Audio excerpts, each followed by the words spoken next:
तो आओ यार शुरू करते हैं बिना किसी बकचोदी। असदुद्दीन ओवैसी जिनको हम जानते हैं और जो अक्सर संविधान की बात करते हैं, वो इस्लाम को ऊपर रखते हैं या संविधान को ऊपर रखते हैं? समझ रहे हो आप? कुछ भी नहीं, ये सवाल नरेंद्र मोदी से पूछा जाए। नहीं ये सवाल अमित शाह से क्यों नहीं पूछा जाता? आपको मुसलमान दिख गया, बोलो। आपके दिल में बात क्यों पैदा होती है कि मुसलमान से पूछा जाए कि वतन के तुम वफादार हो या नहीं हो? मुझे देश के चप्पे चप्पे से मोहब्बत है। मैं जब तक जिंदा रहूंगा, इस सरजमीन पर रहूंगा, जब अल्लाह की तरफ से वक्त आएगा तो इसी जमीन में चला जाऊंगा।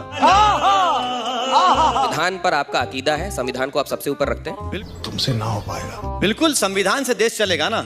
संविधान से देश चलेगा। तो संविधान में आर्टिकल 44 के संदर्भ में आपका क्या ख्याल है? बहुत तेज हो रहा है। संविधान में शराबबंदी पर आपका क्या पोजीशन है? आप लोग 6:30 बजे के बाद पीते हैं, टून हो जाते हैं, इसलिए आप डायरेक्टर प्रिंसिपल की बात नहीं करते। बताइए क्यों नहीं करते आप? संविधान में डायरेक्टिव प्रिंसिपल लिखा है कि देश के नेचुरल रिसोर्सेज सब में इक्वली डिस्ट्रीब्यूट होनी चाहिए। मैं आपको डेटा दे रहा हूं कि देश की 55% दौलत 5% लोगों के पास है। ये तो लेटेस्ट न्यूज़ है। वो क्यों हो रहा है? देश का पूरा एयरपोर्ट, देश के पूरे पोर्ट्स एक आदमी के पास क्यों है? बताइए मेरे को।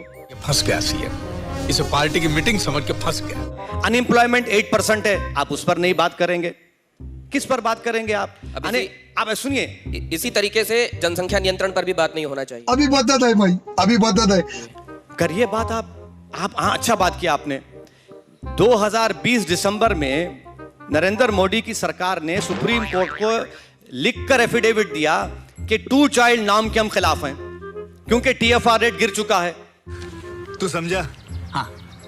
अब आप मुझे बोलेंगे, अच्छा परसों जो नेशनल फैमिली हेल्थ सर्वे आया एक महीना भर पहले, उसमें देख लीजिए TFR रेट जो पहले मुसलमानों का था अब कितना है। बस हवा निकल गई। क्यों हिला डाला ना। तीसरी अहम बात यह है कि जो देश के प्रधानमंत्री और भाजपा वाले नहीं बताते हैं कि इस देश में जो डेमोग्राफी है वो किसी विश्व में किसी कंट्री के पास नहीं है। आप उस डेमोग्राफी के लिए क्या कर रहे हैं बताइए ना। छोड़िए ये सब आप जो बातें कर रहे हैं। भाई अगर 50% आबादी हमारी 25 साल से कम उम्र की है, 60% आबादी 45 साल की, तो आपने नौकरियां क्यों नहीं दी उनको? मुझे अपने घर जाना है। मेक इन इंडिया जब हुआ था 2015 में, आपने कहा make in India, skill India, startup India. देश के प्रधानमंत्री ने कहा था कि मैं 10 करोड़ नौकरियां दूंगा 2022 तक। कहां गया डेटा? वो आप उस पर बात ही नहीं करते। जनता माफ नहीं करे। अब तो सच बोल दे भोसड़ी के। वीडियो अच्छी लगी है तो लाइक करें, चैनल को सब्सक्राइब करें और बेल आइकन को जरूर दबाएं।